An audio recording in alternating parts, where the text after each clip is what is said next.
We have four very distinguished panelists and a distinguished moderator to take us through the journey, and the title is The Changing Landscape of Indian Cinema. And I just want to spend just 1 minute to explain to you my own experience about this landscape. Late 1960s, I watched MGR movie in a village in a tent and enjoyed the entire 3-hour session in the sweltering heat. Late 1970s, early 1980s, first day, first show, Rajni Kamal movie in either Devi Paradise or Satyam, and in fact, first row itself. That was another changing landscape. And yesterday I saw Putham Pudu Kale on Amazon Prime. That was the third changing dynamic feature of the landscape. But the experts here are going to take us through a more detailed analysis of the spectrum and also paint the landscape for the future for all cinema buffs going forward. We have first and foremost Shobhu Yerlagada, the CEO and co-founder of Arca Media Works, a leading film and television production house based in India that has produced many critically acclaimed television shows and films, the most important of them being the Indian epic Bahubali. Shobhu was instrumental in making Bahubali a success across India and several global markets. He also played a key role in extending Bahubali world beyond films, making it India's biggest and most successful tentpole franchise, comprising of an animated series on Amazon Prime, a novel trilogy, graphic novels, virtual reality, mobile games, merchandising, and an upcoming Netflix original series, among others. Shobhu serves as a member in the National Committee of Media and Entertainment in CII and a member of the International Academy of Television Arts and Science, EMIS. Welcome, Shobhu. Our next panelist is Kamal Gyanchandani. He's an entertainment and internet professional. He has served for around 19 years at PVR with prior experiences at Reliance Entertainment and the Z Group. He launched PVR Pictures, Bikout.com, Bigclicks.com. His background is in the area of video streaming service, cinema on demand, crowdsourcing service, film acquisition and distribution, multiplex cinema exhibition, film production and financing, syndication and licensing, online mail order service, retail movie rental service, etc. We're extremely happy that he is with us today to share his perspectives and his areas of expertise. Karan Taurani works with Elara Capital and he provides the most important vitamin M to the film industry. Elara Capital is the subsidiary of the UK-based Elara Capital PLC and he works as Vice President Research. He covers the media and entertainment sector very closely and has 14 years of experience in institutional equity research. A research analyst in the M&E space, having in-depth knowledge and experience in the TMT space, he is rated the 5th best analyst in the M&E sector as per Asia Money broker polls globally. Thanks, Karan, for joining us today. The last but not the least panelist is Ramesh Ramachandran. He is based in US, but he is part of Cube Cinema. And his profile says that after meandering away from Chennai for a few years into some fun and not so relatable technologies, Rajesh found his sweet spot among the ardent movie buffs at Cube back in Chennai. This was some 2 decades ago when Cube Cinema started making its own products. It also happened to be the start of the most profound transition in cinema, going from 35mm film to digital, a journey that offered him a front row seat in the rebuilding of century-old technology and the business foundations of a very beloved human experience. Rajesh thinks we're only past the opening act and there is much more ground to cover. To bring all these panelists together and to put the icing on the cake, we have an ace moderator, Vanita Kohli Kandekar, an India-based media specialist. She has been tracking this industry and the business for over 15 years. Currently, she's a columnist and writer for Business Standard, one of India's leading financial newspapers. She also writes on and off for Content Asia, a Singapore-based publication. A Cambridge University Press Fellow, Vanitha has taught at some of the top media schools in India. She is routinely called an expert speaker on television shows, conferences, and other events around the business of media, TV, print, radio, online, etc.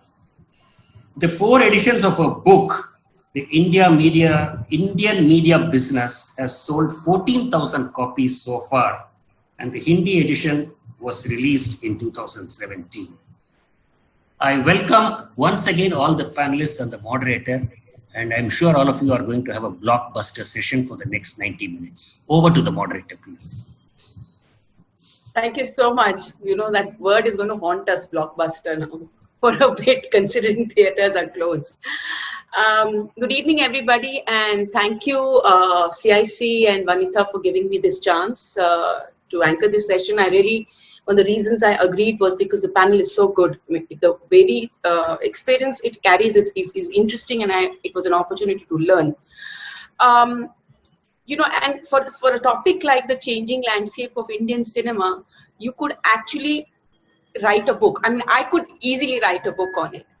But if I was to look at, and we are going to, the way we are going to do is we're going to talk to each of our speakers, because they all come from different parts of the ecosystem, and they bring different strengths to this discussion and different depths within their subject. But if I was to look at, you know, from 2 decades of covering this industry, if I was to look at the 3 or 4 high points or inflection points that this industry is, to my mind, and I've only looked at it over 100 years for the research work I've done. To my mind, one big inflection point was the breakup of the studio system in the 50s. The second big inflection, and we could go into details later on this one, the second big one was in 2000 when Sushma Swaraj gave the industry, it's the status of an industry which allowed it to raise finances. The third one, and which Rajesh, probably, I don't know if you were there when it happened, but when 2004, 2005, when digital cinema started, you know, digitization of screens started. And just before that, the first plexes had started rolling out in Maharashtra because of the tax holidays, etc. These were some of the inflection points which actually led to huge changes. For example, the 2000 change of giving it industry status and the plex revolution has actually meant a growth of 7 to 10 times in the industry. And I'm not talking just box office or total revenues. I'm talking about commercial and creative growth, because the money started flowing back into the system. It started getting invested in the films that are being made. You saw a marked improvement in the kind of cinema coming out post, let's say, 2005, 6, 7. I would say now in the last 5, 7 years, huge improvements have happened. So these are some of the things which come to mind when people talk about big milestones as far as this industry. And we are one of the most robust industries in the world. It's the only industry besides Korea, I think, which stands up to Hollywood. 80% of what sells in India is local cinema.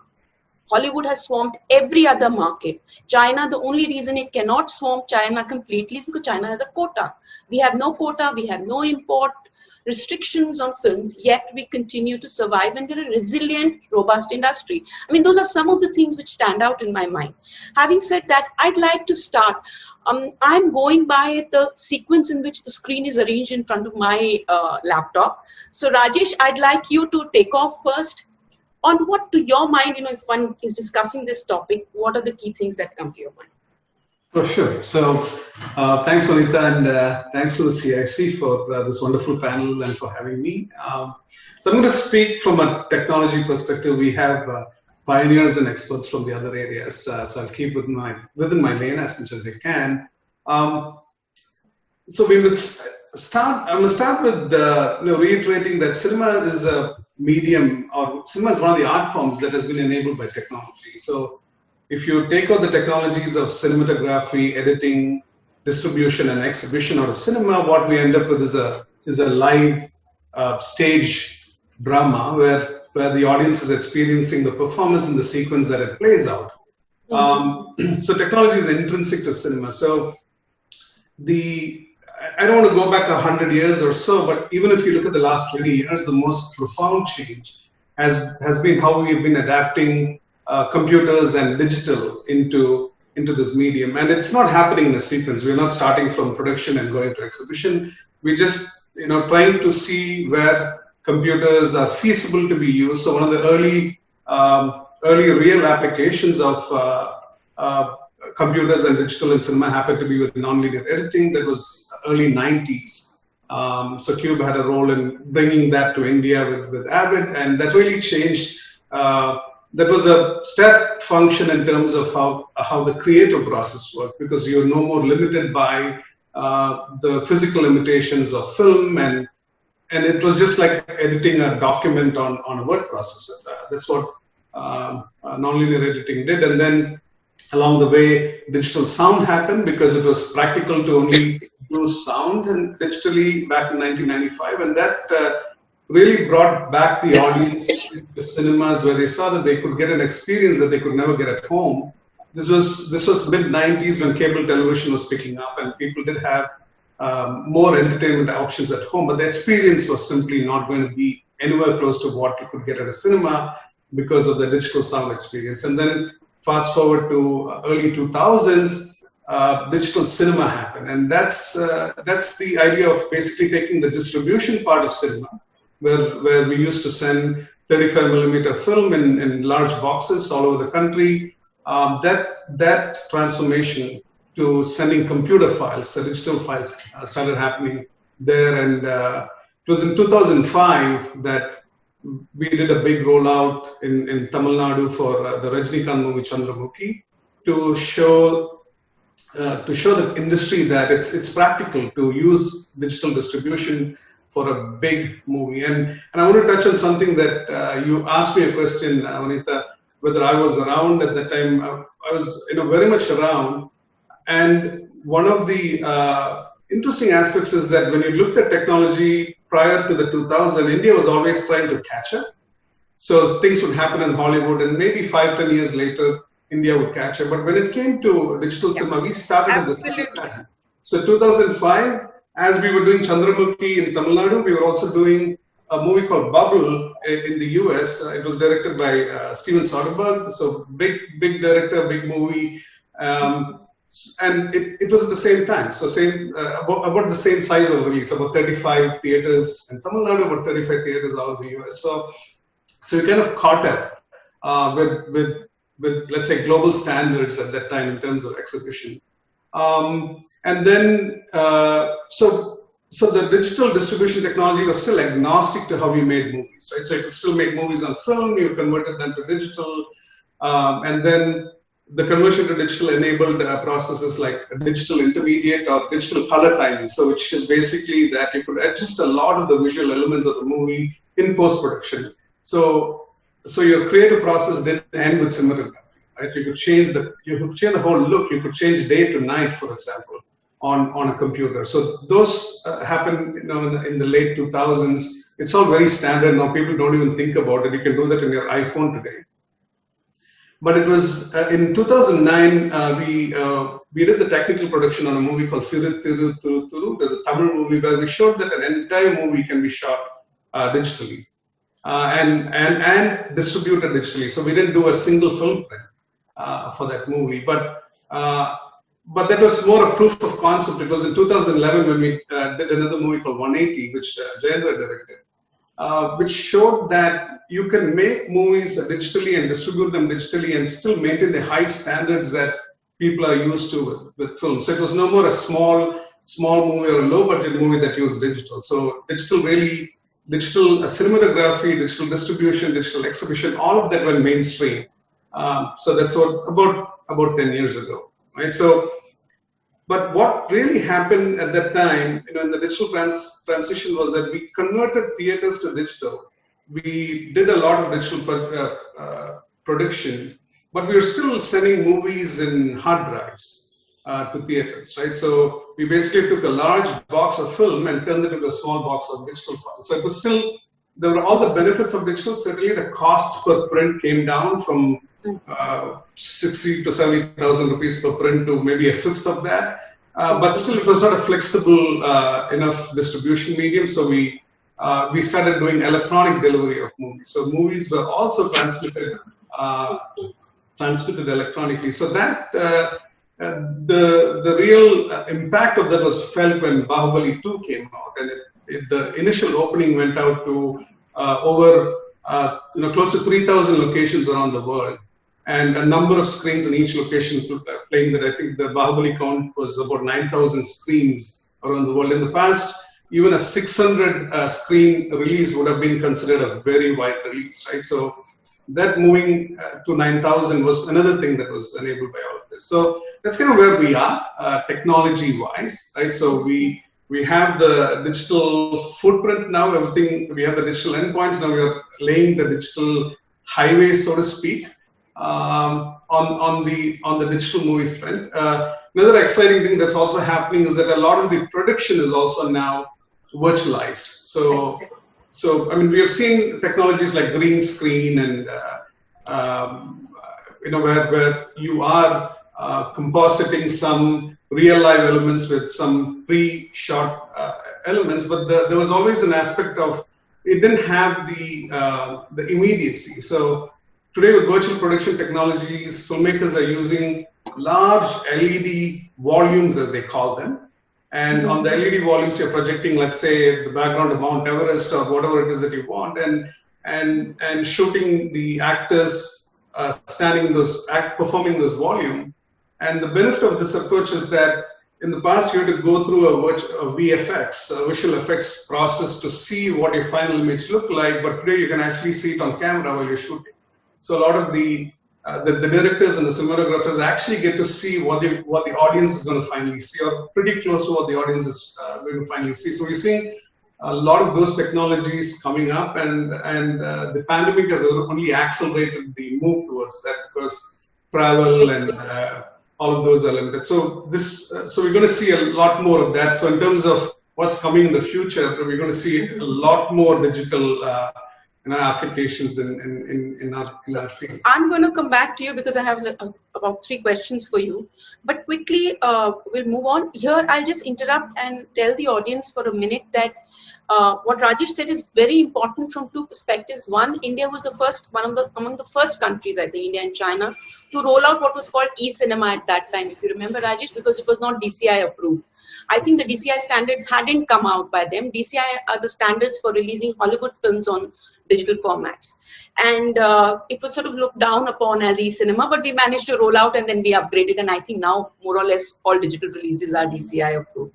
The second thing which digital cinema did in terms of distribution, I'm not talking about the entire ecosystem, and Rajesh, you've covered a lot of ground there, is it helped hit out at piracy, helped reach the film and help capture as much as possible of the first 2 weekends, or the first 3 weekends, or the first 3 weeks, which are very critical for a film's box office takings. I think that changed the economics of the game also. And that was a key moment to my mind. Sorry, Shobhu, can we hear from you now, please? Good evening, everyone. Pleasure to be here.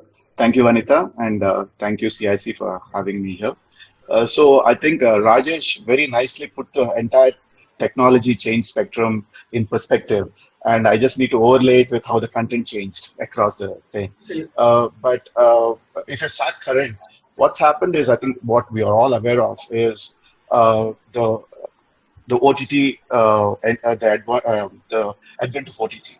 So just to go back a little, when I started my company 20 years ago as a television production house, and when we were producing television shows, they were low value related to the films, and they were never a threat to films in theater per se. They both had their own space at home and in the theaters.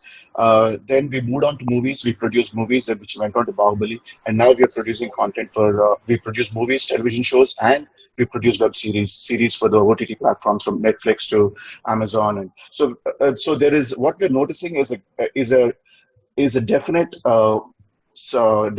silos of what kind of content is going where.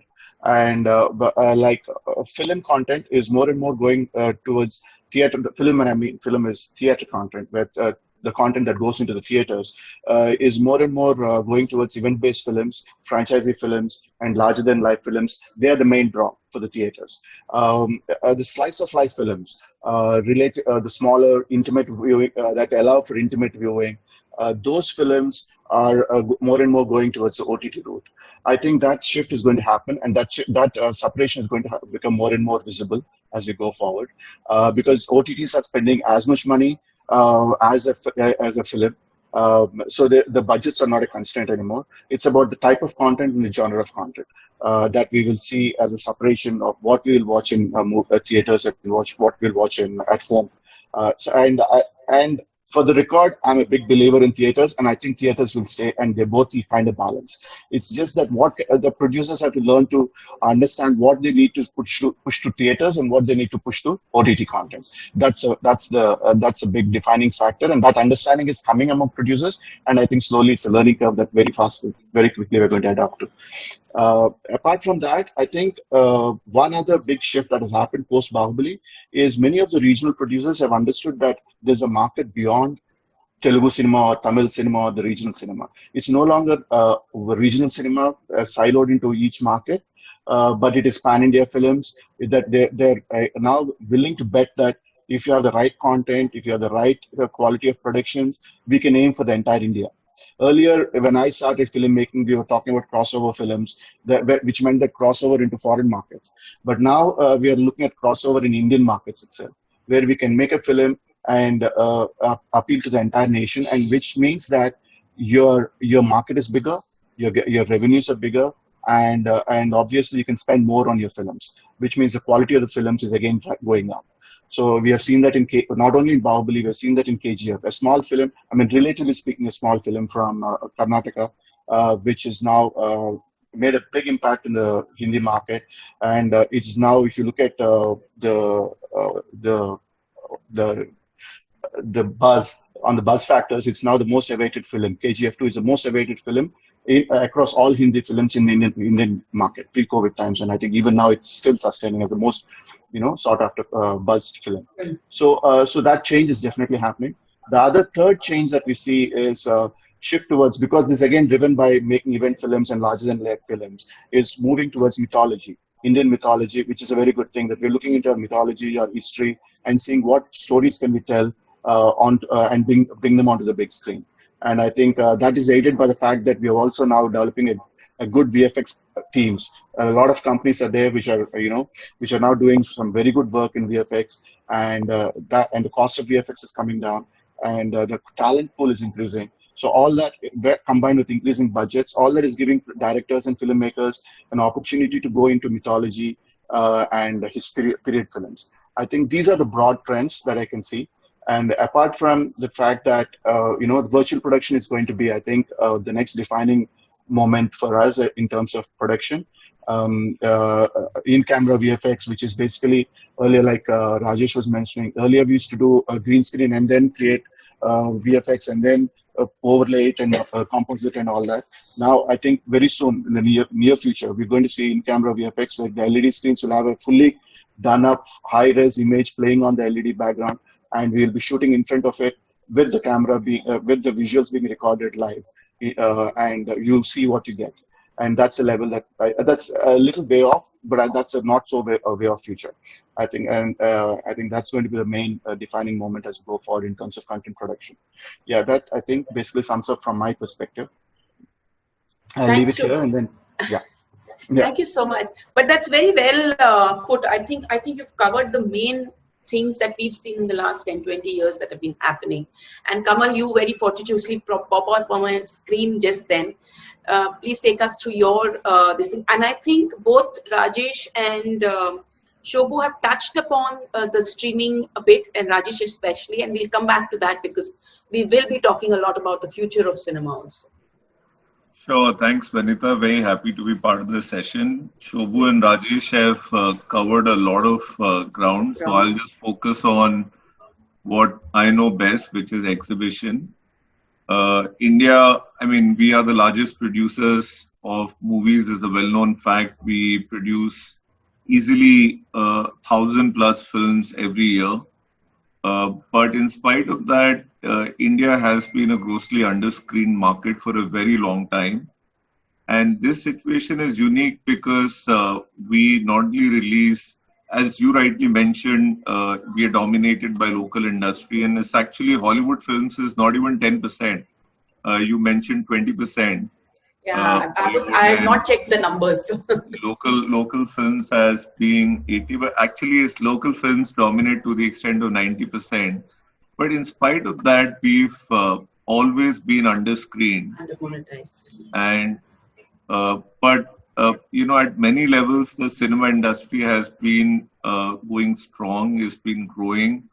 We've got Indian actors being exported to Hollywood films, which also shows that, how important India is becoming as a market for Hollywood studios. In past, we could just do well with 10 to 12 big films in a year. But over the last couple of years, there is upsurge in the popularity of non-Hindi language films as well. And also there is a lot of focus on content-driven films. Shobhu spoke about the fact that, these smaller slice of life films will probably go more to OTT. But if you look at the last 2 or 3 years, number of these content-driven films, slice of life films, which have done extremely well in theaters as well. The Hollywood films have also been growing. There used to be a time when for a Hollywood film to do 10 crore, 50 crore sort of a net box office. I'm using trade lingo, but I'm pretty sure it's self-explanatory. So 10, 15 crore used to be a big number for Hollywood films. And these days, easily Hollywood films are crossing 125, 130 crore. In fact, the big films are doing also 200 crore sort of a net box office. So the Hollywood films, although they have remained at 10%, but the films which are working well at the box office because of increase in ticket prices, because of increase in multiplexes, occupancies, the kind of collection that they are doing is almost 10 times of what they used to do about 6-7 years back. So in short, the Indian film industry has been witnessing significant growth on the back of, I would say, differentiated content and not just blockbuster films. Wider releases that Rajesh spoke about as a result of digital screens and aggressive promotion. So Shobhu spoke about releasing a film with, outside the home market, a Telugu film going outside of Telangana and Andhra, or essentially south of India, and releasing in north of India in dub form, releasing in east and west, and doing extremely well. I mean, behaving like a traditional Hindi film. But that's been only possible because of the kind of investment which has gone into content and the aggressive promotions which were done by the production houses. The domestic theatrical market for the entire film business still, is still the maximum revenue generator. Theatrical business still does about 60% of the overall revenue. And traditionally, these box office revenues used to be dominated by single screens. They still are in south of India. But if you look at India in totality, in the last 5 or 6 years, the multiplexes have started dominating the revenue as far as theatrical exploitation is concerned. In terms of when you compare India to the global markets, India is only about 8 screen per million people. So for every 10 lakh people, we have 8 screen.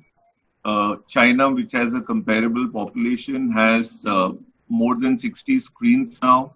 And they've been adding 4,000 to 5,000 screens every year in the last 2 or 3 years. US, of course, is a saturated market, a very mature market, and they have close to 125 screens per 10 lakh people.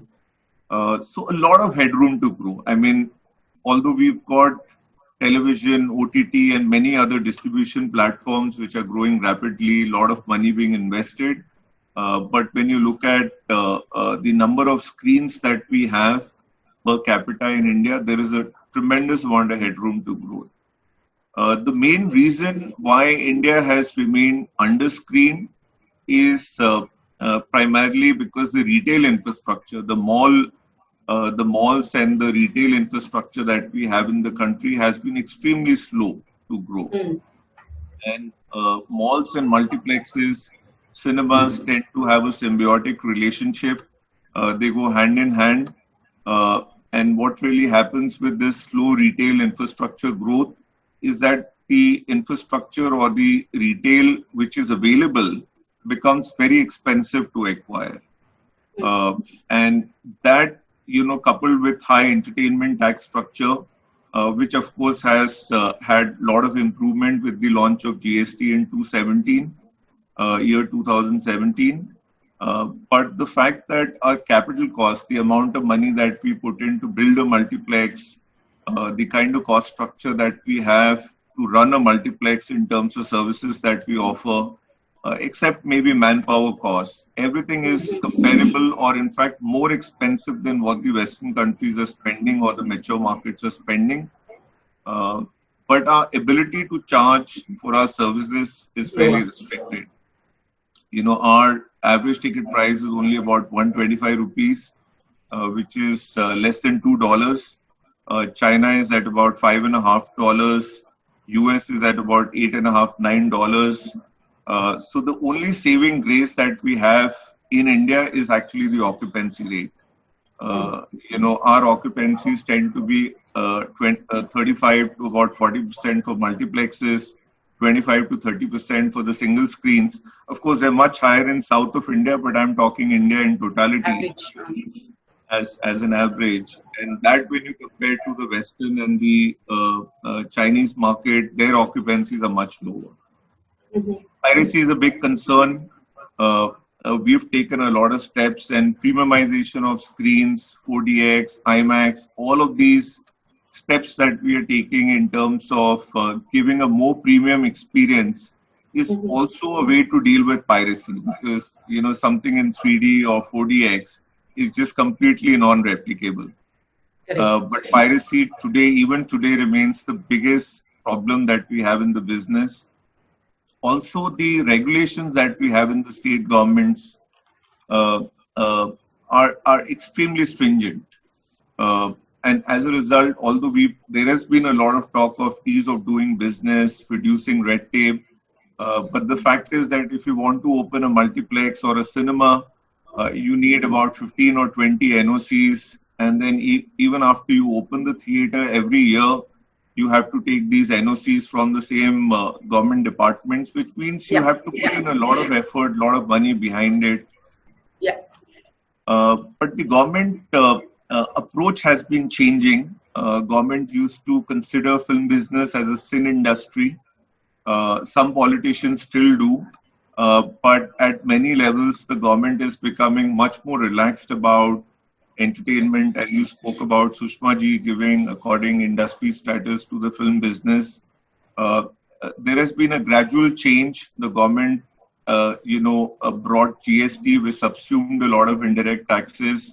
GST even today is fairly high at 18%, and we also have this is still fairly high, and we also have this local body tax which we have in some states.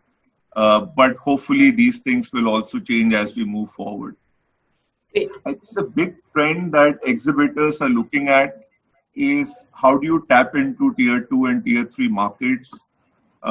How do you sort of remodel your economics in a way that you are able to give an offering which suits the taste and the budget of the smaller markets? And it's been a challenge because of the capital cost structure and the services that we provide, the kind of cost structure we have for operating these cinemas. But really the big trend is how do you get into these smaller markets? And that's where most of the cinema operators are focused on. So at this point, I'll pause and I'll hand it back to you. And we are happy to address questions as we move forward. Phenomenal, Kamal. Amount of ground you've covered is not funny. Very good. Thanks. Just for the audience, I forgot to mention in the beginning, the Indian film industry is In terms of size, it seems very small. It's about 19,100 crore according to the last EY numbers. We don't have post-COVID analysis of any of the industries, but that is a understatement or an underestimate, because you must realize that films power 25% of all television viewing. That in turn powers another 7,000-8,000 crores of advertising coming onto television to target people watching films. On streaming, I just did some work on Netflix, and they say that India is one of the largest film watching countries in the world on their systems, and they've had to pivot their strategy in India to commission more films. They do commission web series, but they commission more films in India than they do in other countries in the world. So films is, to my mind, as what we call the Gangotri of all other entertainment businesses, whether it's television, whether it's streaming, whether it's music, which is 70-80% of the music industry is film music. Having said that, Karan, we'll come on to you and to your perspective on the changing landscape. Thanks, Vanita, and thanks CIC for giving me this opportunity for sharing my views on this space. So I think the topic is more to do with the changing landscape. I've got just 4 key points to highlight here, in my view, which are the key reasons for the changing landscape of Indian cinema. The first point here is if you look at the content and the studio part. So Vanita did highlight in terms of how we moved away from the private producers model to the studio-based model. I think this is very, very important because of the studio-based model today, we've been able to drive the scale in the movie industry. So back then, 20 years back, you had a production house who would probably make 2 large films a year, and they would roll over with that same money and they would be making those 2 films every year. But because you've got studios right now which have got deep pockets, they are able to make almost 7 to 8 films, tie up with multiple producers. So that entire scale of having more large budget films is actually driving the collection and also driving the size of the industry in a very, very big way. So we are moving more towards, organized capital, and that is something, which is very, very good for the industry. And I think this is just the beginning right now, because we are going to see new studios entering every now and then from here on. Now, within the content space, one more very interesting thing which I would like to highlight here is the type of content being generated right now. So we are gone in those days wherein you would have, large star-based films doing wonders, and, they would drive the entire collection and they would drive the entire box office revenue for the industry. Today, even a small actor can basically come up and, make a film which is a budget of, say, 40 odd crores and, end up getting a collection of 300 crores plus in terms of box office. So there is no limit in terms of what a small actor does today. And that's another factor which is driving the scale and the size of the industry on an overall basis. In fact, if you look at the numbers in basically CY 20, the CY 19, basically last year, small and medium budget films were the winners. So almost 55 to 60% of the collection of the box office were from small, medium budget films, because the large budget films did not do well. So this first part is basically the content transition and the studio transition which has happened. I think the second major changing trend here, what I'm witnessing, is the multiplexes. So, until 10 to 15 years back, audiences would go to a theater or a single screen cinema just to watch a film. Now we are moving beyond that. We are getting multiple things into multiplexes in terms of convenience, luxury. We've got the butler on call. We've got different kind of cuisines. We've got 4DX. We've got recliner seats. So all this luxury, all this comfort, and the audience are willing to pay a price for that. So today, even a recliner seat cinema gets self, for 1,000 rupees a ticket versus a single screen ticket, which is $100, So I think there is this entire shift which is happening from the consumer's end as well. So if the multiplexes are able to provide the luxury, the consumer doesn't mind paying for it. And I think the multiplexes have adopted this strategy of, expanding towards this luxury offerings in a very, very big way. Because if you look at a screen addition of these large multiplexes like PVR and Inox, almost 20-25% of their new screens are the luxury screens in nature. So I think that's one very good thing, and that's going to drive the ATP and again the size of the industry in a very, very big way. So that's one second notable trend. The third big trend in my view, I think, is the opportunity overseas. Now, I think this is one opportunity which we haven't cracked the code as of now, but we're not far away. If we keep on producing high-scale, good quality content which has an overseas appeal, we are definitely going to get there in a very big way. Now, look at US, for example. I think the kind of movies which probably a Disney makes, they get almost 60% of their revenues from the non-US markets. Versus India as a country, we get only 10% of the revenues from non-India markets. So we need to make more amount of content, which is basically more appealing to the overseas audience, and that's how we can scale up the size of the industry in a very, very big way. So this is one notable feature. I think with movies like Bahubali, movies like Dangal, movies like Secret Superstar doing very good amount of collections in the Chinese markets and predominantly high amount of numbers, creating historical records on box office. More of these movies need to come up, and that's going to actually drive the scale and size of the industry. I think the last thing, but not the least, is the dubbing opportunity. So if you look at films like Avenger, films like Bahubali, they were earlier made only in their respective regional languages or probably in English language. But the kind of collection numbers they've done in the last 2 years, 2-3 years, almost 40 to 50% of the collections are coming from Hindi languages. So regional and English films getting dubbed into Hindi language is going to be the next big opportunity in my view, basically. So I think Hindi films getting dubbed into regional languages still not cracked the code. So you did see films like Ek Tha Tiger and other Salman films getting dubbed into regional languages, but the kind of collection they would make in terms of overall box office was near 2 or 4% kind of a number. But we're still very far away from reaching that threshold of 20-30% kind of a number. So I think the more we make content for, as Shubhu also pointed out, the more we make content for the pan-India basis audience, the more we are able to drive the scale, and it'll be more willingness for a producer to take that big punt or the big risk in terms of making a large budget film. So these are 4 things, which have really changed a lot in the last 10-15 years for the Indian cinema industry. And I think going ahead, we are only going to go for better days ahead. Very interesting. Very, very interesting. And there are a lot of questions flowing in from the audience. Please keep them going. I'll be tackling them in a bit. But there's a big elephant here in this room with us as far as this discussion is concerned. I don't know if we can call it an elephant, but there is all this talk about theatre because of the pandemic and what it has meant to the movie business. There's this talk about theatres versus streaming, but I don't think it's theatres versus streaming. It is plus streaming. Last year was the highest rise in OTT consumption that India saw. And it was the same year when you saw the maximum tickets being sold at the box office. So I think there is no either or here, because you cannot replace 60% of the revenues of a film with one thing which does not amplify the film the way a theatre does. So I wanted, I've got a whole list of points on this one, but I wanted each one of you to step in on this debate. And then we will start, because some of the questions are really interesting, we'll start tackling what the audience is asking us to. You want me to start? Rajesh? Yeah, please come. You're the one. So I think you captured it quite well in your statement when you said it's not OTT or cinema situation, is actually OTT and cinema, and it's always been, and from producer's perspective, the more you can slice and dice the content, the better it is. And ultimately, there is also a positive cycle at play between these distribution platforms, although on the surface they seem to be competing with each other.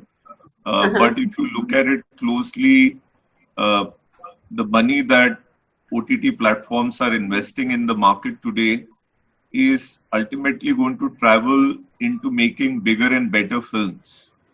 Producers are going to use that capital or use the forecasts or predictions or better revenue to make bigger, better films, which augurs well for cinemas as well, because that's what cinema as a medium is all about. I mean, you want larger than life films. So in our opinion, of course, what we are seeing right now, COVID situation, will have to be seen with an asterisk, because this is unique. Cinemas were shut down, 7 months shut down. We don't know when audiences will start coming back, when content releases will find their rhythm back. But the bottom line is, once we reach next year, once the content releases, film releases have found their rhythm and films are releasing more regularly at theaters, and then traveling to OTT and television, theaters will regain their foothold. And the reason I say this is that each time there has been a crisis, either there has been a disease or a war, and I'm going back 100 years, cinemas have been written off. People have compared cinemas to DVDs or music CDs. But there is a big difference when when all of us were talking about, Shobhu spoke about kind of films which will work in cinemas, and Karan was talking about premiumization of services and the kind of cinema offerings. There is a big experience angle to go into cinema. It's about, it's not just about the film anymore. I mean, of course, the film is the reason why people are coming out, but people are looking beyond the film. They're looking at the whole package. They're looking at the F&B offering, the way they are treated. The whole escapism should not just start from the first frame when it plays out on the screen. It should start from the time they enter the lobby of the multiplex or the single screen. So the whole experience is what makes the cinema stand apart, and which is the reason each time there is a crisis, cinemas tend to bounce back with a lot of force. And we believe cinemas would again bounce back with the force after a couple of months, once film releases, etc., and once we have a vaccine in place, things are much more streamlined. So that's what we think. There is a positive cycle, and it is not OTT versus cinema situation. I mean, that's what media likes to talk about, but frankly, it's not. No, it's been in the news, so I thought we must just touch upon it. Rajesh, Shobhu, Karan, anybody wants to say anything before we move on to? I would, like I said, Vanita, I think they're both interdependent actually. Absolutely. OTT, streaming, and movies are interdependent. It's like, I would, if you draw an analogy, it is like watching a cricket match in a stadium and watching it at home. Right? Absolutely. Both happen together. And so there are people, and going to movies is a social experience, like Kamal is saying. And if we want to step out, we want to go out with friends and family, we want to meet a few people and then go for a good movie. And that's a completely different experience from sitting at home with my family and watching with my children or something and watching a movie, or on my own watching something. But the thing is, there's a huge, what's happening is with the advent of OTT, there's a lot of pressure on the producers to do a market the film right. You really have to market the film in such a way that entices the audience to come to the theater. So that's the biggest challenge. How do you convince someone sitting in his home that you're better off stepping out of your home, with the comfort of your home, come to the theater and have this great experience? And how do you create that buzz? How do you create people to talk about, and let's go, we all have to go and watch this movie? I think that's the biggest challenge. And if you can crack that, if a producer can crack that, I think has to have that in mind, not in cracking, has to have that in mind while producing a content in the beginning itself. I start producing a film, I need to see what is my USP for this film if I'm going to put it in the theaters. Why is it going to attract people to come to the theater? It's not going to be an afterthought where I finish shooting the film and then say, now I'm going to release it and then I have some screens, and now when will the audience come and how will the audience come? It's something that is, as you develop a story, as you develop a thing, you think through on your marketing strategy and how you pull the audience to theater. If you don't have a definite marketing strategy, it could be that I could just put it in the OTT. I'm more comfortable doing that. That's what I meant earlier also. So that's the key. Just to extend one sec, Shobhu, just to extend that, does the kind of story you want to tell change because you're thinking of a certain format or thinking of marketing? Does it impact the? I'm not saying in a good or a bad way. Does that impact the creative choices?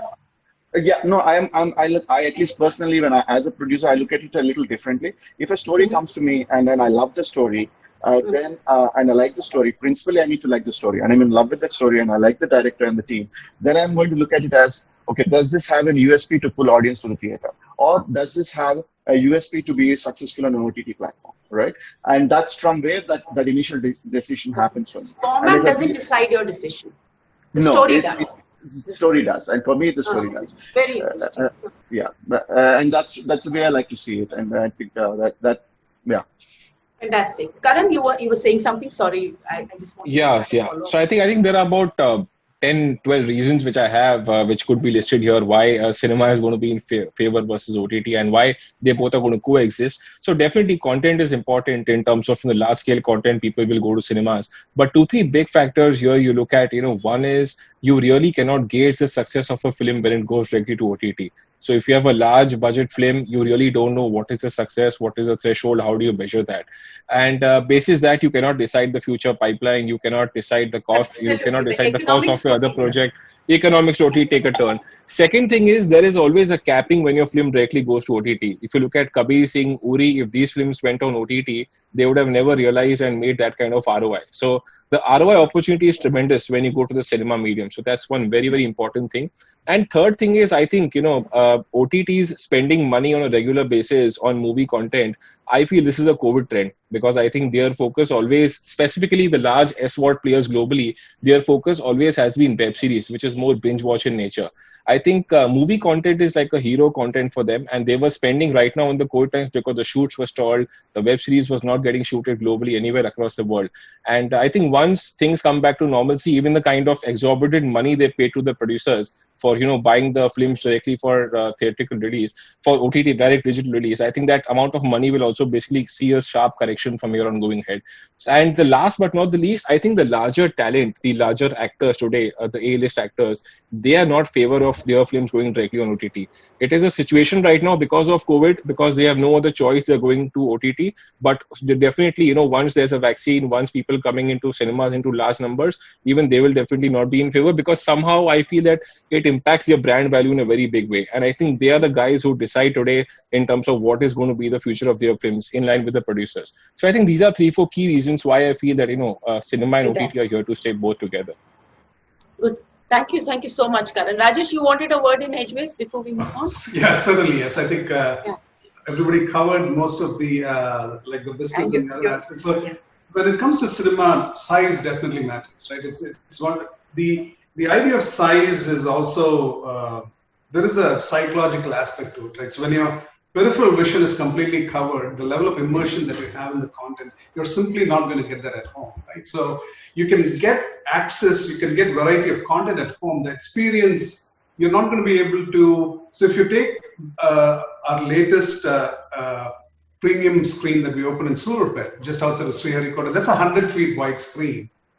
You simply are not going to get that kind of real estate at home, right? So and as Shobha mentioned, it's also a social experience, it's a communal experience. I think enjoying a comedy sequence with 4 people versus 400 people is definitely a different experience, right? So, but that's on the experience side. If we look at the nuances of it, if you take the size of a digital file that we send on a streaming platform versus what we send to the theater, it's about 100 times larger, right? So it's and we're not making it large simply because we have to make it large. Right? There is so much extra detail and quality that goes into a theatrical presentation, right? It's very hard to hold up a high quality visual on such a large screen.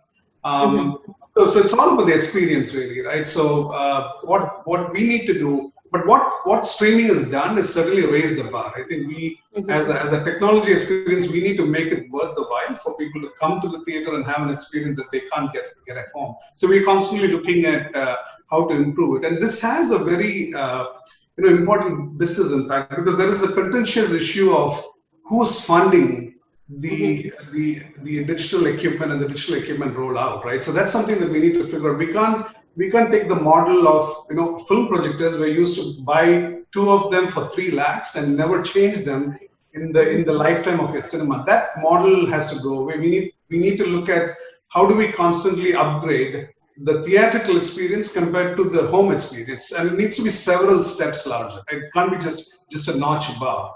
And that means continuous technological improvement and figuring out the business model to keep cinemas up to date, and not just up to date, also need to be futuristic. So we need to figure that part out. So I think streaming certainly creates that challenge for us in terms of how do we keep this experience premium. So it's about the experience largely. Wonderful. Absolutely. Okay, I have so many questions myself and from the audience, so I'm going to take on the audience questions now. But I know that we have time, but I think there are too many questions. There's one question to Shobhu saying, why don't you bring a book on making of Bahubali, an existing journey of 5 years? It would be a great document for students of media and mass communication. Shobhu? It's a very good. It's definitely a good question, and we have it and works. It's been happening, but it's been taking too long. Once a project is done and everybody goes their ways, it's difficult to bring people together to write something. But we have it. A couple of people are working on it. Hopefully, someday we'll see it out somewhere. Yeah. Wonderful. So your question is answered. Now somebody's asked this, how to develop acting ability. I'm going to skip this because I'm not sure that would anybody want to tackle this question, how to develop acting ability? No. Okay. In the context of highly reduced theatre occupancy, and Kamal, I think this is more for you. No, this is more for perhaps for Shobhu and Kamal. In the context of highly reduced theatre occupancy in the foreseeable future, maybe 50% or less, what impact would this have on film budgets and production values going forward? Shobhu, I think this is totally you. See, I think this is again a temporary thing. This 50% hopefully is not going to be there for. I mean, it's not a permanent thing. It will at some point go away, and hoping it will go away, and the occupancies will come back to normal. And so I don't think it's going to impact the production value so much. We still have to keep our productions going, and but there is also. I don't think it'll impact as much as we see as of now. It'll go away soon. At least that's my wishful thinking. Kamal, you want to pipe in there on this one? Vanita, the question was the impact of occupancy going down and impact on the cost of production. Budgets, yeah. No, I mean, I think the first assumption that occupancies will go down is, I mean, of course, for the short term, for the short period, for the next 6 to 9 months, there is a struggle because films are, in short supply. The whole chain has been disrupted. I mean, not only cinema was shut, but there is no pipeline. I mean, the pipeline is fairly relaxed. So obviously for that to become tight will take time. But post that, if I look at the last 3 or 4 years, and if that's any indicator of what's going to happen in future, all OTT platforms, Netflix, Amazon, Hotstar, they've been investing aggressive amount of money in acquiring content, and the services are being offered at, for all practical purposes at no cost, right? Amazon is available at 1,000 per annum. Hotstar is something similar. Netflix is the most expensive.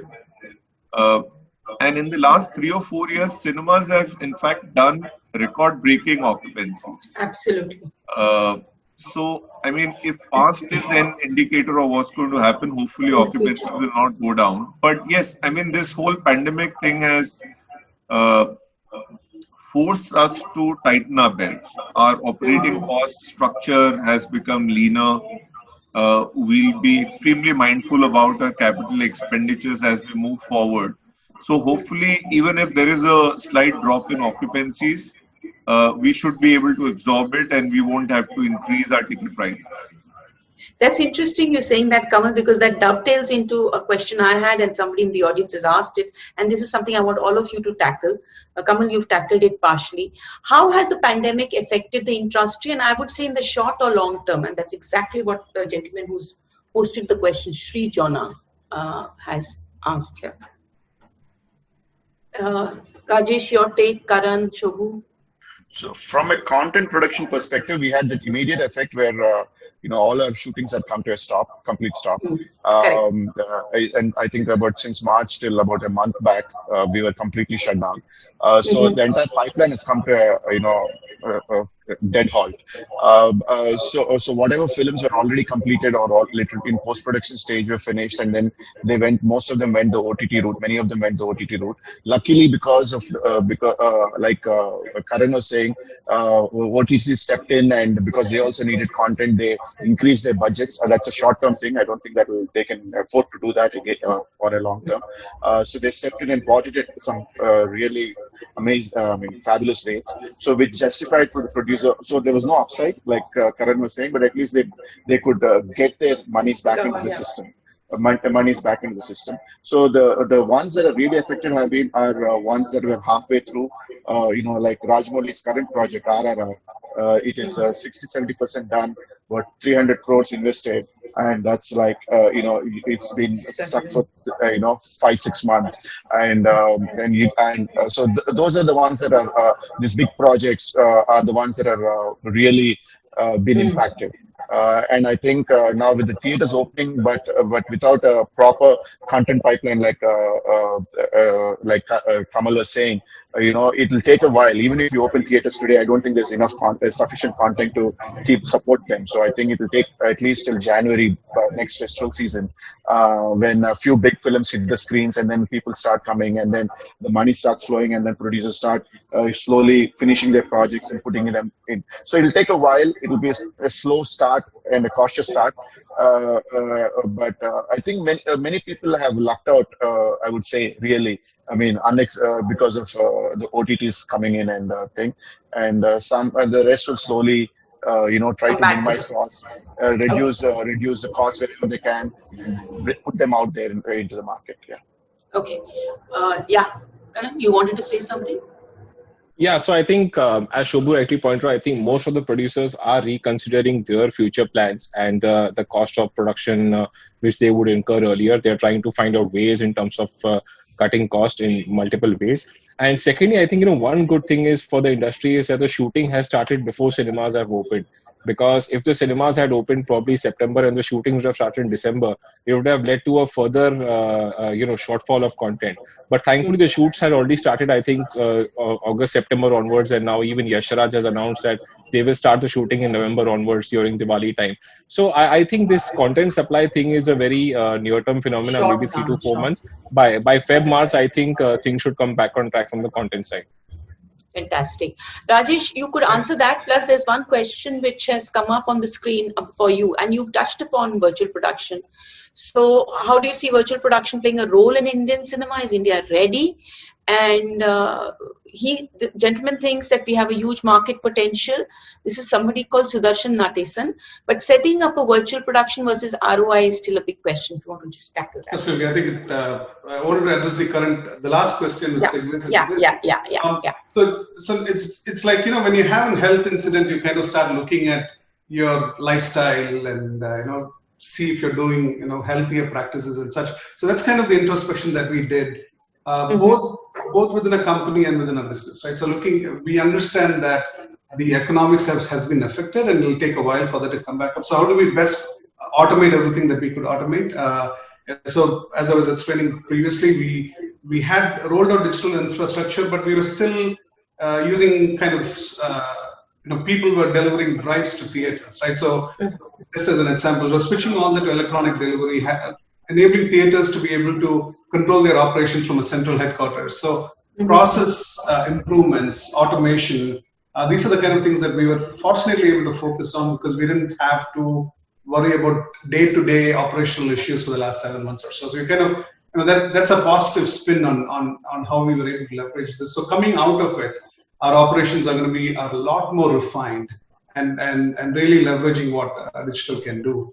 Okay. Segueing into the virtual production question, virtual production certainly is, as the questioner mentioned, has tremendous potential in India. The cost, of course, is the cost of it is not at a point where it won't seem to immediately make sense. But any of these technologies, you don't look at them as getting your ROI on one film, right, or one movie. So this is an investment for the future. So there is capital investment to make, there is training investment to make. But what is good about the virtual production as we look at it today is that other than the big LED displays, which have a very hard cost, every other piece of technology that's used there is commodity technology. Like a game engine is really what is used to render the real-time effects. And this is the game engine that runs on your computer where you're playing computer games, right? So it's very commoditized technology. So that's only getting better and better, and the prices are going to come down. But yes, somebody has to seed. I'm looking at you, Shobhu. Somebody has to seed this, get the process going, and the industry is going to benefit from it. There are what Raj is saying, I'm a big believer in virtual production. We've been looking at the technology for some time now. I mean, for the last few 4 5 months. But there is a lot of benefits. Of course, the infrastructure costs, the setup costs are very high right now. But the real-time environment where you're able to see what you're working on and how you work on has many benefits. And I think there are cost savings that are there when you bring a real-time environment into the production pipeline. And combined with going forward, when the technologies price keeps dropping, I think we'll see more and more people go forward. Like on a project like going back, if I were to make Bahubali today, that kind of investing in an LED screen is not a big cost.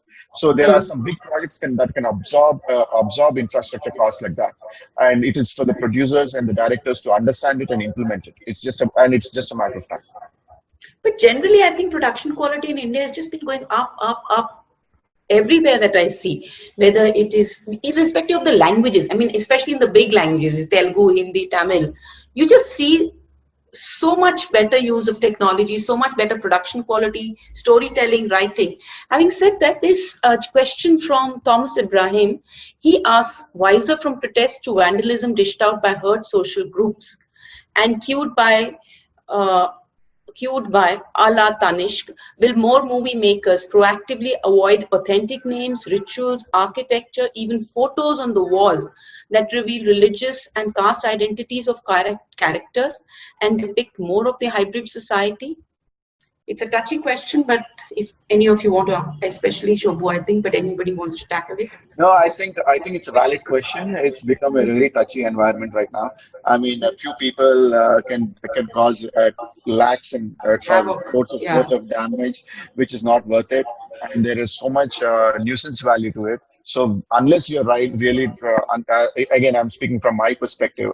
Unless we are really trying to make a point with some project or with something, if we can avoid it, we are trying to avoid controversial things. And even OTT platforms, we have a S&P checklist where we are told clearly to avoid X, Y, Z's and this and that. We are basically sensitizing. I mean, so self-censorship is happening. Yes, sanitizing it so much. I mean, the directors and creative people crib, obviously, but I think that's the nature of the environment today, and it's better to be safe than sorry. But unless, of course, there's something that you're really trying to make a point, there are certain projects that you want to stand up to and make a point and and convey something, then obviously you have to stand up and fight. You have to pick your battles, basically.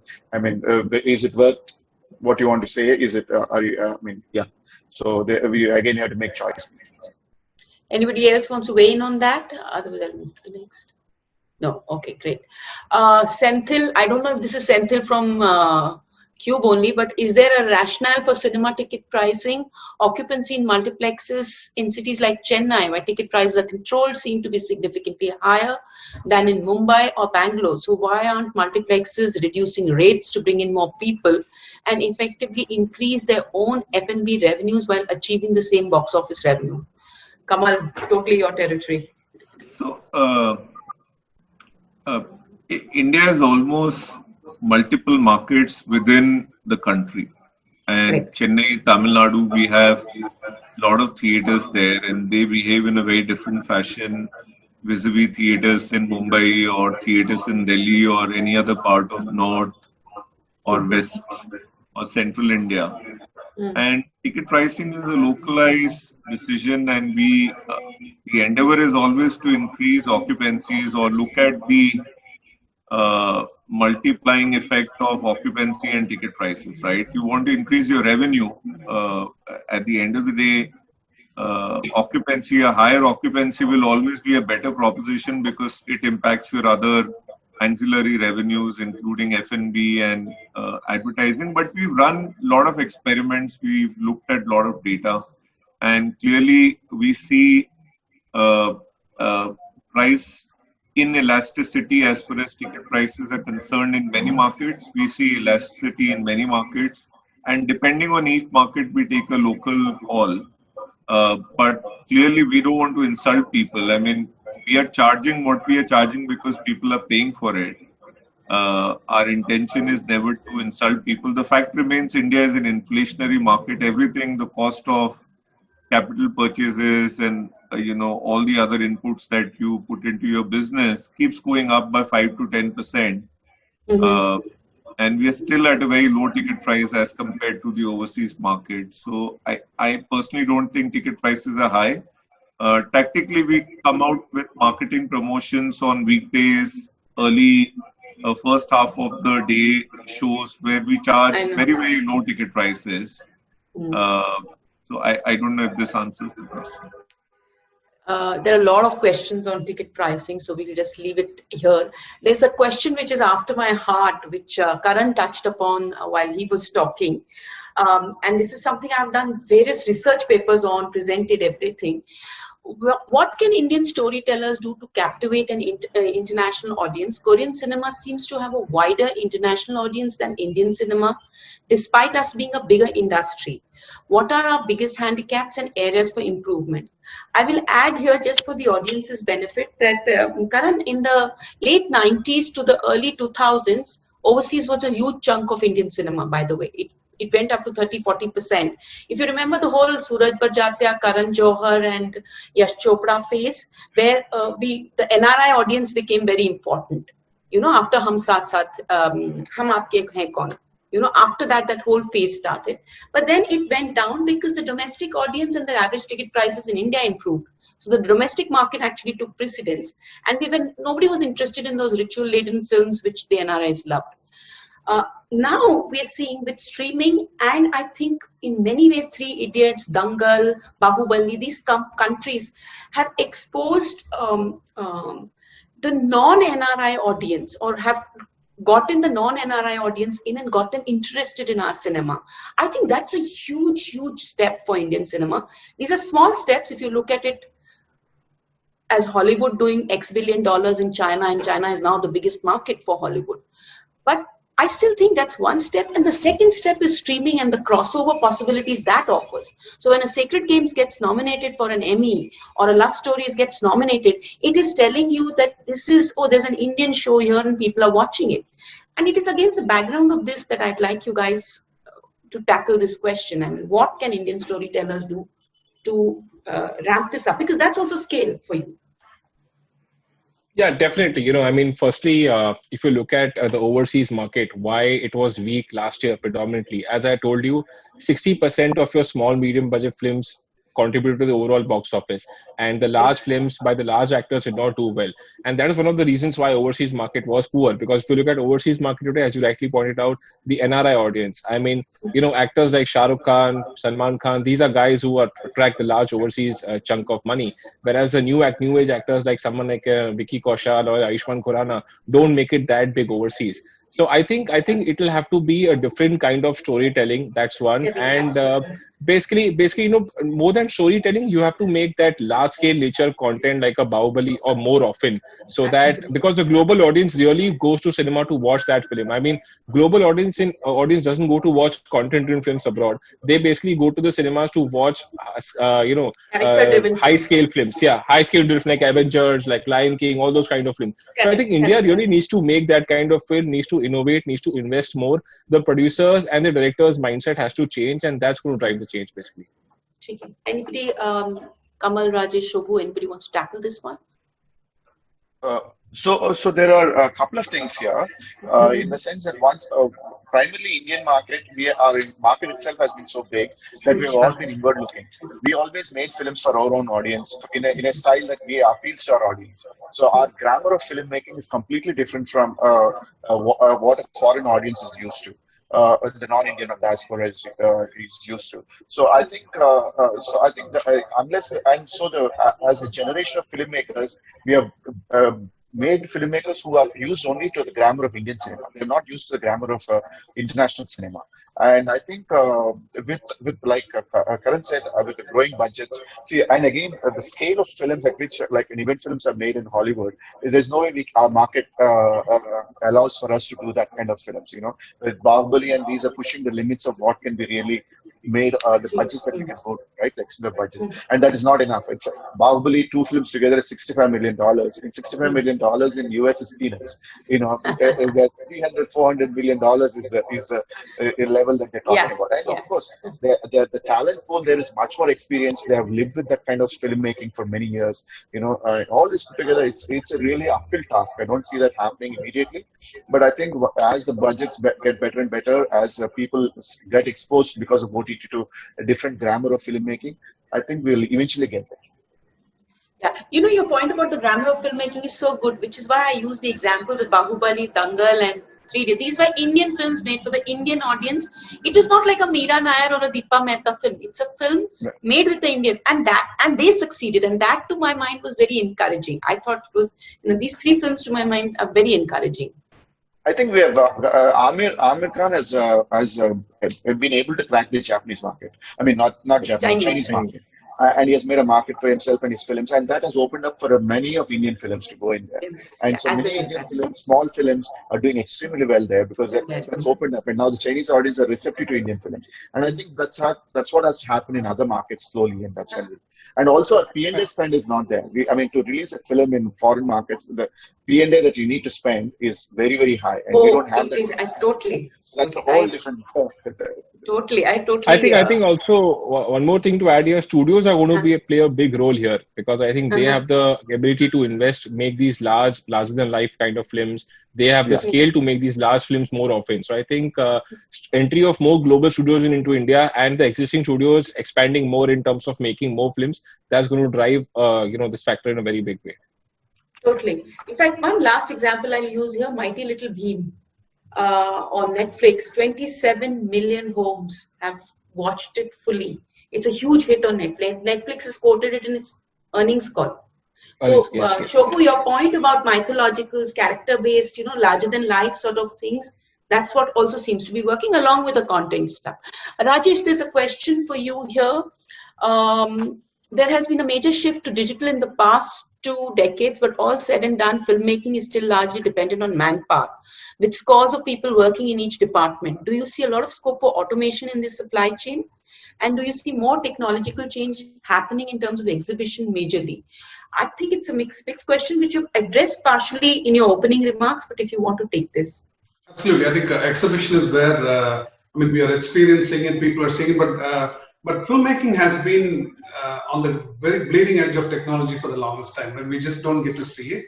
So where you would have used 1,000 artists, VFX artists, then a new generation of technology comes and reduces that down to 100 people.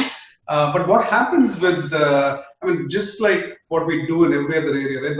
The faster we are able to do things, it's not that we do more things, right? So when you can do something with 10 of the people, then you increase your VFX scope 10 times, right? So, and that's actually a good thing. I think keeping all these artists employed and so there is an aspect that cannot be automated away, at least until the promise of artificial intelligence and all that comes through. There is the human artistic element that has to go, right? The more don't spoil filmmaking. Okay, there are some questions here, and I'm going to get into them. But you mentioned this gentleman has mentioned automation, and you talked about AI, etc. One of the things which always surprises me every time controversy comes up or something comes is how bad this is an industry which is full of people who tell good stories, excellent stories.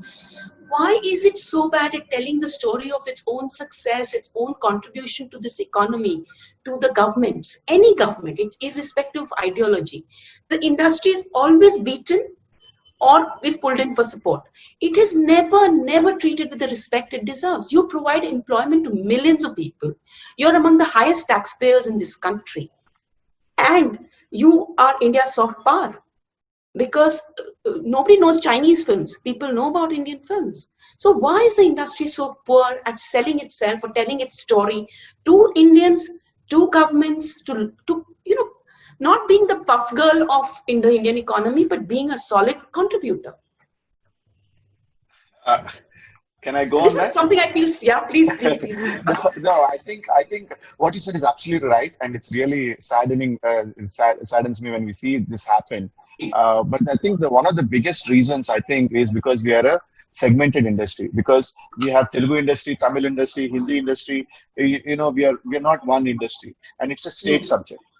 Right? It's a state subject. We are fighting state laws and state governments and the central government. We are not one industry that comes under one umbrella. If we are one industry coming under one umbrella, I think we'd have much more power to influence the whoever has to be influenced. But unfortunately, the way we are not one industry. We are like 25 different industries in India. And I think that's the reason why it is our power is dissipated. That's primary reason, I think, because everybody has their own pulls and pressures. So my Telugu industry pulls and pressures are different from a Hindi industry pulls and pressures. So all of them to come together and cohesively work for something becomes a challenge. And I think eventually, hopefully, if more pan-India Other films industries do it. I mean, a FICCI or a CII no, is a not forum for other necessarily. industries. See, but there's still no. But cement industry is a cement industry across India. There is a specific, a similar set of problems that the cement industry faces, right? And there are multiple companies, but they're all one industry at the end of the day. But film industry is not like that. I am catering to a different set of people, completely different set of people. Different industries are created, and they're like, it's like Europe, right? It's like 10 different 20 different countries having their own this thing. That's at least that's my feeling, I think. Fair enough. Kamal, what will it take for the industry to become the Indian film industry or the Indian cinema industry, not Tollywood and Collywood? And I hate those pejorative terms. I think we are the Indian film industry or the Indian cinema industry, and we stand tall and proud. What will it take to make it a one voice, not a Yash Raj Films talking separately and a AVM talking separately and somebody else talking separately? I think Shobhu has hit the nail on the head. The fragmentation that we have within the markets is a big challenge. And within each market, the fragmentation that we have amongst the producers or actor community, because we don't have large corporations. If you look at cinema exhibition, at some level, cinema has got concentrated within concentrated is a wrong word, but I would say a lot of screens have been consolidated within the top 4 companies. And as a result, their lobbying effects or their lobbying efforts or their communication with the government is much more consistent. Similarly, digital services between Scrabble UFO on one side, Real Image on the other side. If you look at the aggregators, Book My Show, Paytm, Amazon now. But when you look at the producers or actors, we don't have corporations. We have these mom and pop, and I'm not saying this in any derogatory manner. It's also a strength because these are all creative hotbeds of these fantastic films that we make in this country. But the reality is, to have one voice with the government, you need to have, a setup. You need to have infrastructure. You need to have people. You need to have people who can chisel your thoughts, put them on paper, ensure that there is a lot of time, effort, money being spent to. All of these things take a lot of time and effort and resources. So you need resources, and for that, producers, because they're fairly small in size, they just don't have the bandwidth to sort of focus on these issues.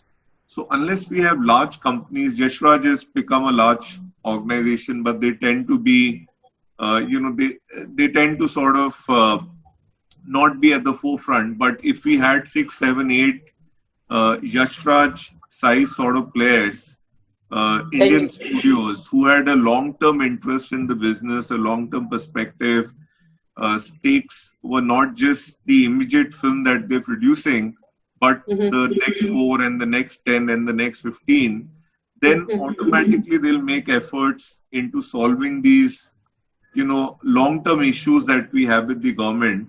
You need a pan-Indian organization which is very, a bit like IVF resurrected broadcasting, I think. We have producer guild, but Shobhu rightly pointed out, each state has their own producer association, and these associations don't talk to each other. They're rarely on the same page when they're discussing same issues.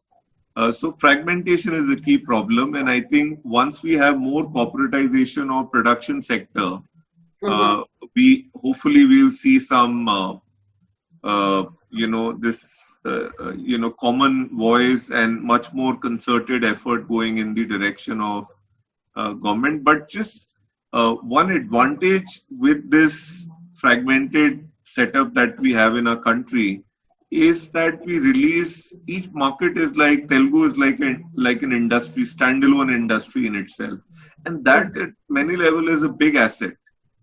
So our cinemas in Telugu, Hindi films could be not performing, or whatever is happening with Hollywood films. If there is one Telugu film with, one of the top actors, or one film which is done, which has got great compelling content, suddenly Hyderabad, our cinemas in Andhra, other parts of Telangana, they'll be flying. So I think it's also an asset at some level, but when it comes to government, it's a bit of a problem. Not just government consumers, but great. We have 3 minutes left. Vanita, I don't know how good we are. Can we take one more question? Because from the audience, I think we can take one more. Yeah. So there's since we were discussing different regional cinemas, I hate that word, regional cinemas. They're different Indian cinemas. This guy says, I'm a 26-year-old aspiring producer. How do you see the future of regional Punjabi cinema? Do you see OTT platforms investing capital in regional content? And I think more than Punjabi, I think, because there are very robust languages on television, which you can see, and you can see a renaissance of sorts in Marathi, in Bangla, in a whole lot of languages. Gujarati. So are we going to see some Gujarati? Oh God, Pratik Gandhi in Scam, superb. But do we see that spilling over to OTT? Because, I mean, Netflix, I've asked them several times, Amazon is doing some work acquiring films, but I don't see investment in original happening on... No, it's going to, from what I understand, it's going to take some time before OTTs invest in. I mean, there are regional OTT platforms coming up, like in Telugu, we have AHA. I think in Bengal, they have Hoichoi. So there are regional, and Malayalam has a couple of regional OTT platforms which are commissioning web series. But for the national major league ones, that is Hotstar and Amazon Prime and Netflix. I think Netflix has Amazon Prime and Hotstar just started venturing into Tamil and Telugu languages. And Netflix is still not ready yet. So what they're taking one step at a time. They need a certain audience base before they start commissioning it. So the first step is they acquire regional films, create a base of audience, and then commission shows for that audience to grow further. So right now Netflix is in the mode of acquiring Telugu films, Tamil films, and stuff like that. And when they feel that they're comfortable, I think they will start venturing. So it will be phase-wise venturing into different regional markets. But I think the priority would be Hindi, followed by Telugu, Tamil, and then probably Malayalam, and then other languages. That's the way I see it. It's my feeling. Also, they see a lot of traction with I suppose they see traction in which languages in dubbed or subtitle form are seeing more people switching in. So yes, and then the density of population as well. Apparently, Telugu audience are the most online audience. I mean, they spend a lot of time online. So there's a great incentive to produce Telugu content, right? So and another big factor that we haven't discussed is internet advent of Geo and the slashing of internet rates and stuff. People are spending so much time on online. So, and Telugu audience apparently spend the most time. True. Okay, great. Anybody want to weigh in on that last one? Otherwise, we will. I think the South language, if you clearly see, it's always been the case whether you take a TV as a medium or you take digital. South, or even for example, movie content, for example, movie going into cinema, South language are the first regional language which are preferred, and then it follows a long tail of Punjabi, Gujarati, and all. So I think, as Shobha also pointed out, with the region, I think Tamil Telugu will be the front runners in terms of original content investment, and I think it's going to happen much more sooner than anticipated, because Amazon already has a lot of plans for making original web series in these languages. Okay, great, super. Thank you so much, all of you. I mean, I really enjoyed this discussion. I mean, I can imagine just having an adda with you guys just to talk about Indian cinema. I mean, it's such fun. But thank you so much, each one of you. And thank you, Vanita. Anand, I can see you're on screen, so over to you. Thanks, Vanita. I think it was easily one of the best sessions at CIC. I think we covered enough ground. Thanks so much for preparing for this discussion in depth, right?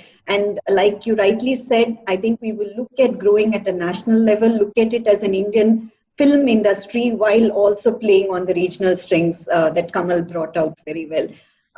One of the most important things that we set out to do was to bring out the narrative really well, and couldn't have asked for more, Vanita. Thank you so much. Shobhu, Kamal, Rajesh, Karan, thank you so much for your time and for joining the preliminary discussions as well. We all know how busy you are, and your time and your commitment means a lot to CIC. With this, we'll take leave. Thank you again, and thanks to all the audience who joined us today. It was easily one of the most enjoyable discussions. Thanks. Thank you. And let me reconfirm, it was really a blockbuster. Amazing session. Thank you. Thank you. Thank you. Okay, thank you so much. Bye. Bye. Thank you.